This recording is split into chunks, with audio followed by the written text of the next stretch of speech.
I just want to extend my greatest gratitude to John Lynch and Kyle Shanahan for keeping that secret. Not necessarily for picking Trey Lance, but for convincing us that they might pick Mac Jones. Because the draft was fun to watch. But I got to be honest, Greeny, as great a job of hosting as you did, it didn't get interesting until we got to number 3. Like, I fully believe in spoiler alerts. Like, let's stop with all this, because can you imagine how fun the draft would have been if we were talking about, hey, who are the Jets going to take? Maybe they'll take Justin Fields, or maybe they'll take Trey Lance. What? They're going to this guy out of BYU? Like, that is fun.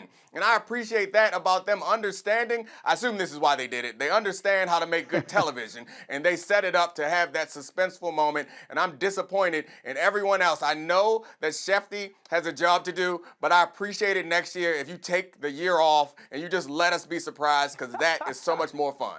I understand what you're saying, and I agree. And obviously, the fact that we didn't know what San Francisco was going to do did make it great fun in that moment. Dan Orlovsky, the bottom line of it is, what was unique about this situation is it does genuinely feel like they changed their minds.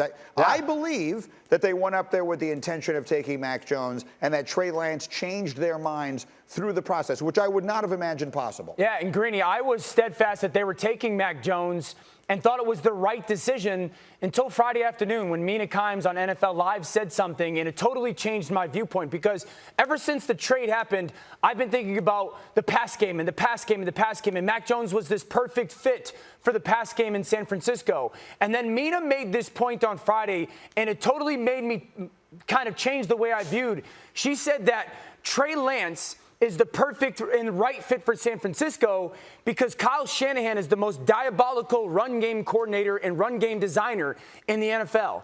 And not only can Trey Lance do stuff carrying the football in San Francisco for that offense, but how much he's going to help everybody else in the run game in that offense. Trey Lance averaged 9 yards per carry in college.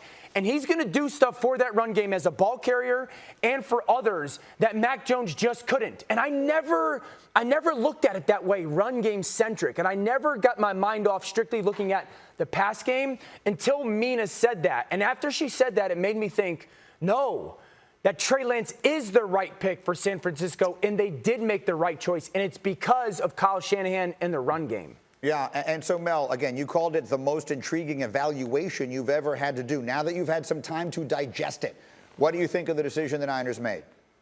I finally agree with Nick after, 2 hours today. I think he's completely correct. I think you look at what happened there was the secret, if it was a secret. I don't know, Nick, if it was a big secret. I think in terms of what Vegas flipped it in the middle of the afternoon. They found out, and then Trey Lance became the favorite. I think they themselves, when did they actually decide it wasn't Mac Jones? We don't know that. Was it days before the draft, weeks, a month? We don't know that, but I'm with you. The intrigue was about pick 3 because they kept it going. They gave their organization maximum publicity. That's a great thing, and that's something all teams should follow in their footsteps and try to do.